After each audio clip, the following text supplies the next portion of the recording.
بس ابونا هيساعدني وماثيو هيساعدني. Why is that culture traditions merge with religion without being noticed? Again. Why is that culture traditions merge with religion without being noticed?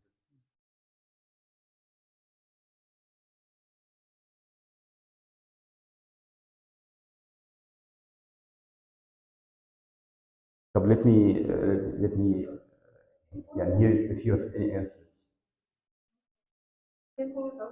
Mhm.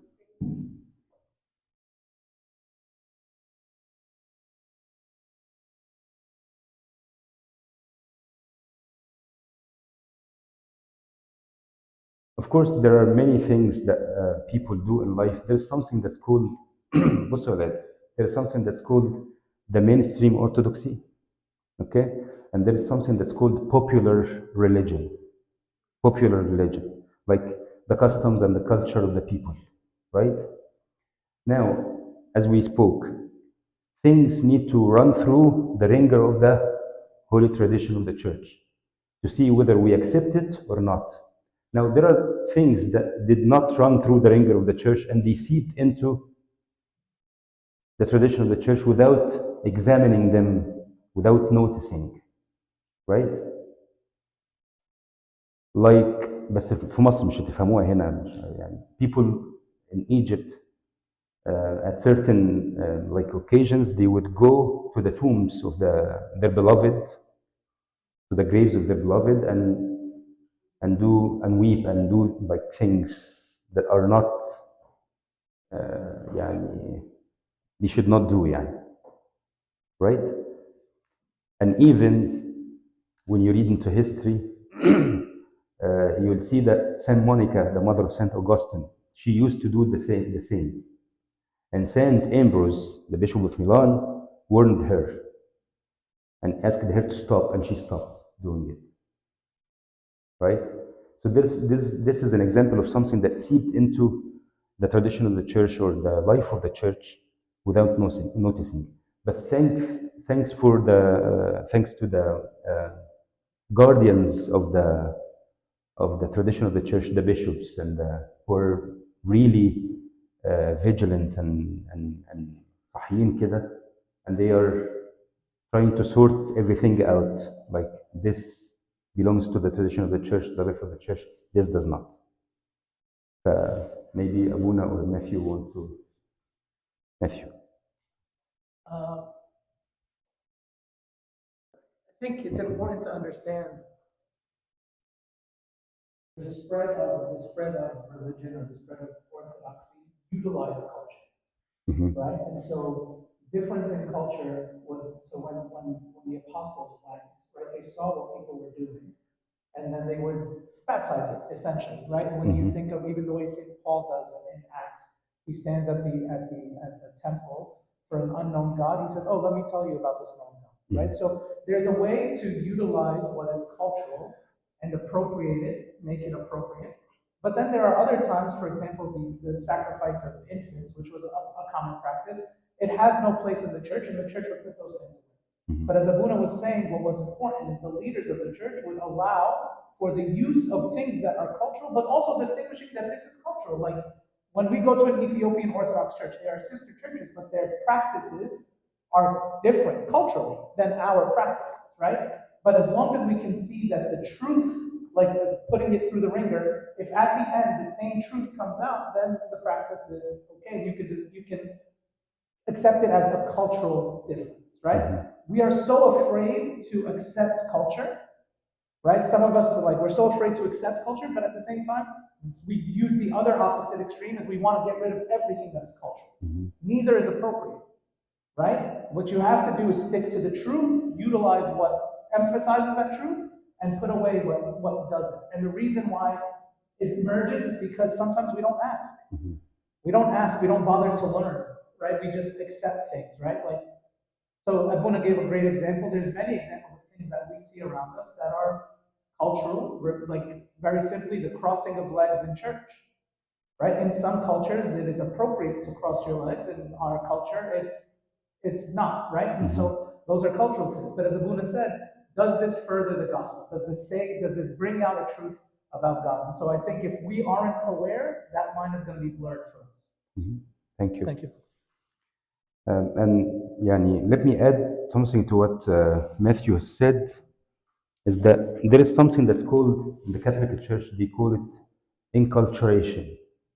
What is inculturation? It's when the gospel is preached in a certain country, and you have the culture of this country, you may use the cultural elements of this country to convey the message of the gospel. Because this is these cultural elements will best convey the message of the gospel to those people. Because it's as if we're using their language, right? We're using their language to convey the message of the gospel to them. So we may use like cultural elements of the things that they use in their daily life to convey the message of the gospel to them. Next question.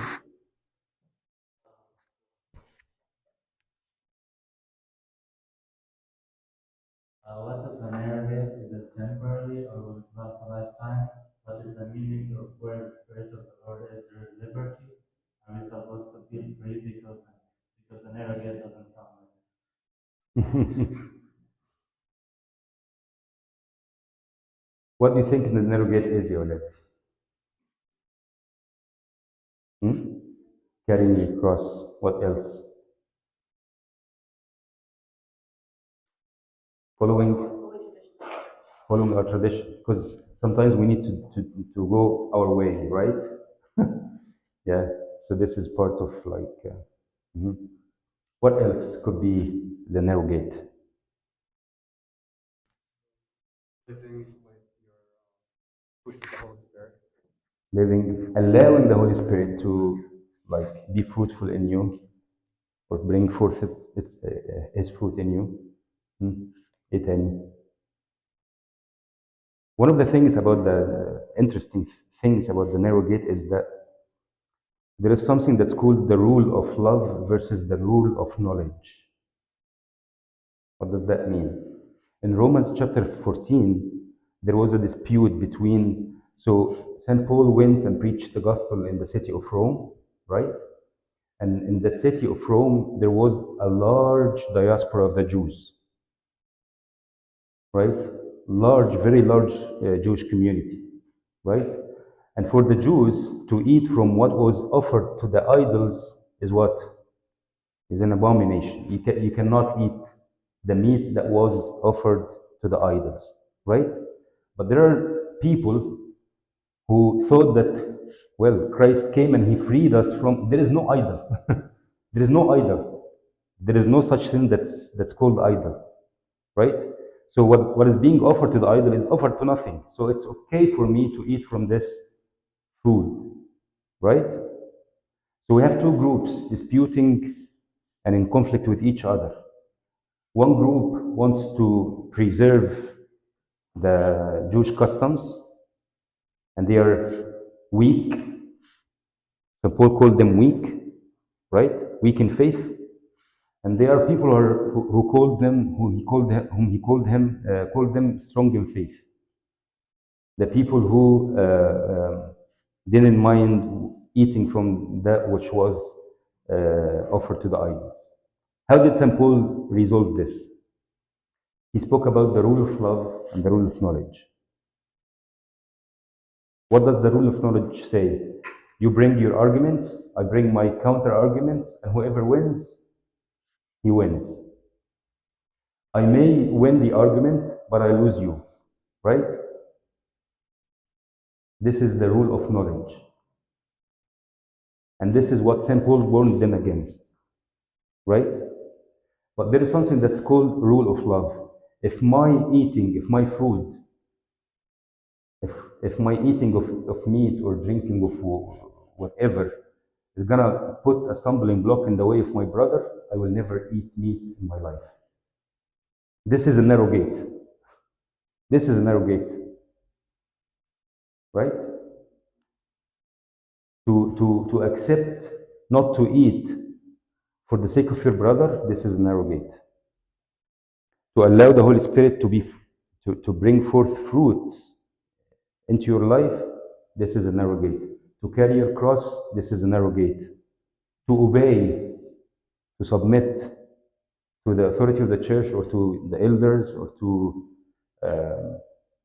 the authority of the scriptures is a narrow gate. So we cannot get away from this narrow. The narrow gate is a lifetime thing that we need to. واحد من الآباء مرة قال the narrow gate is as big as Christ. The narrow gate is as big as Christ. Once you squeeze yourself and enter through the narrow gate, the first thing that you will encounter is Christ. So if you choose not to enter from the narrow gate, good luck finding Christ. ماشي؟ بس انا هسيب بقى الاسئله الباقيه لابونا وماشي.